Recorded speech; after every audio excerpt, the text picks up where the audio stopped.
Get to the chopper now! Hey, it's awesome that you're tuning in. In today's video, we are going to be taking a close look at the race buggy. Actually, this isn't really a race buggy, it's more like a monster truck. There are two variations. We do have the buggy itself and the monster truck we're having over here. However, it doesn't really matter because they have the same specification, 2.4 GHz of a controller, and they do come in this very fancy box. But the question today is this thing any, let's say, fun, or is it a complete waste of money?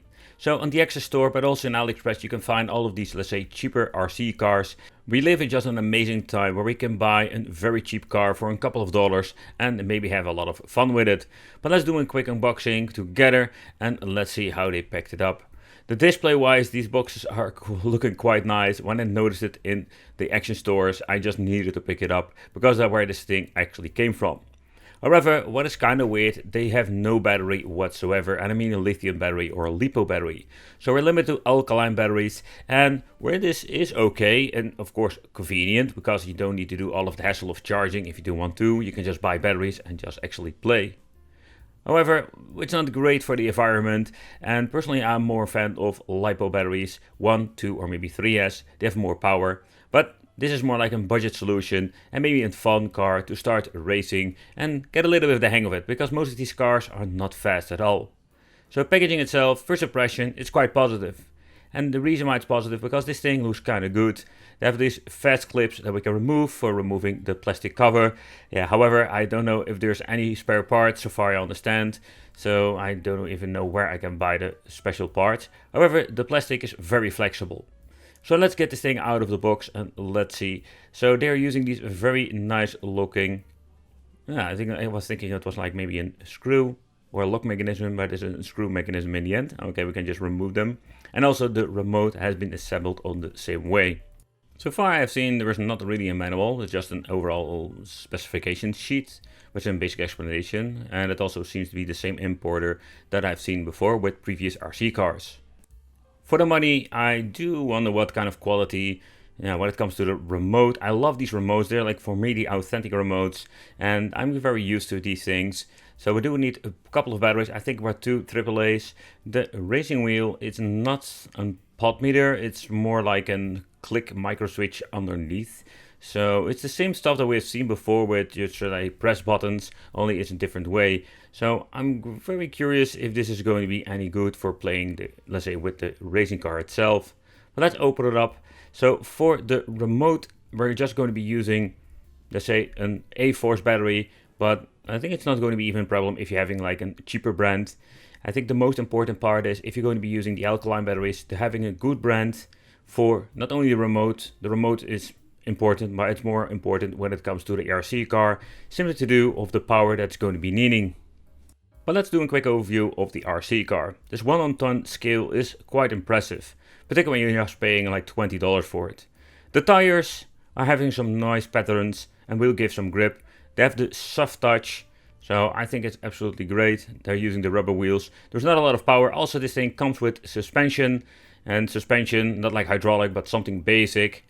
But everything is made out of plastic, but not in a bad way. So if you're going to be bashing into something, I think it's not going to be breaking fairly easy. Or it's quite impressive to see what they can make for not a lot of money. So the mechanism is working with 2 springs that will have a little bit of a wiggle to it. But the same stuff is, if it's going to be bashing into the wall, you don't need to be afraid it's going to be breaking off fairly easy. So, but the construction is something I didn't see before. It's quite interesting to see, and it works so far. I have tested it out already. Moving on to the battery compartment, we're having the on-off switch over here. We're going to be putting it on-off, and we're going to be putting in the batteries. And this thing, home run, it needs a lot of batteries, 6 in total. So it's quite a lot.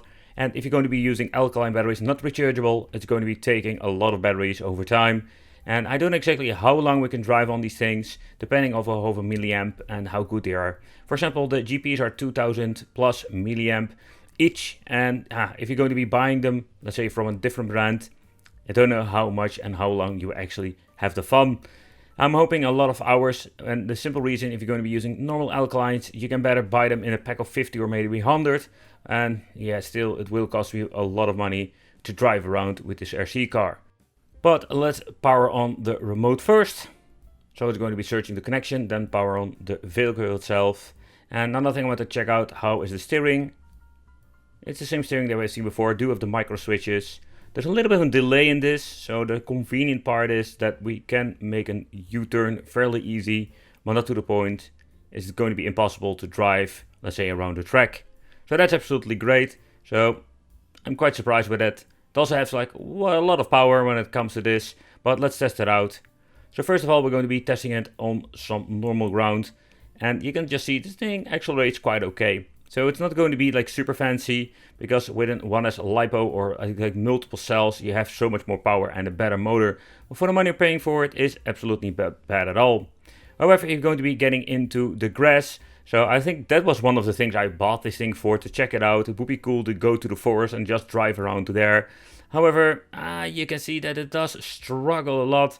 It does need a little bit of time for starting acceleration. And that can have to do with the battery itself, but it's going to be checking out later on.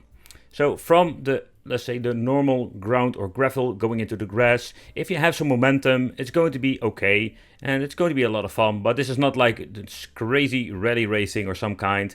Not at all incontinary. It's going to be a little bit of a fun. Okay, so the gravel, same situation over here. Or at least by not almost same situation. We do have a little bit of a traction problem. But in general, it's not bad at all, and I'm stuck. I don't know exactly what kind of mechanism they're using in the inside, what kind of differential, but you can see when actually one is not touching the ground, the other one will start spinning. But not like the point, let's say if you're having one wheel, it's going to be transfer all of the power. So you need to have like both wheels on the ground to have like the best overall experience and acceleration of this car.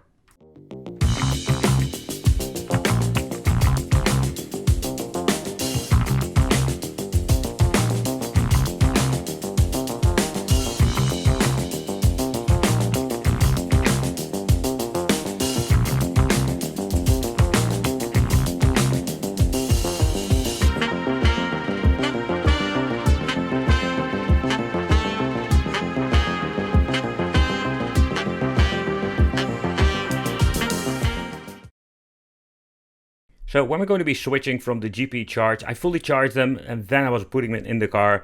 But maybe I need to charge them a little bit more. Don't know, just picked up those, let's say, basic chargers. Let's put some A-Force batteries in it, fresh ones, just to see how the traction is. And I do have the idea that it's slightly better now.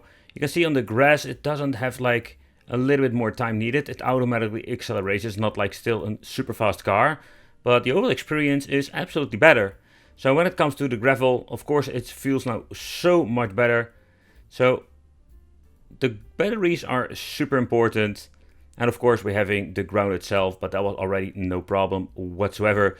This is not like a super fast car, but it's a lot of fun when you're looking at it.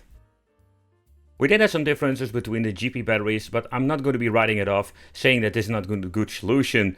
I'm just going to be needing a different charger maybe, but yeah, an A-Force battery, maybe it will have a little bit of a more advantage, more power. So there's something I cannot find any information on the website of these manufacturers.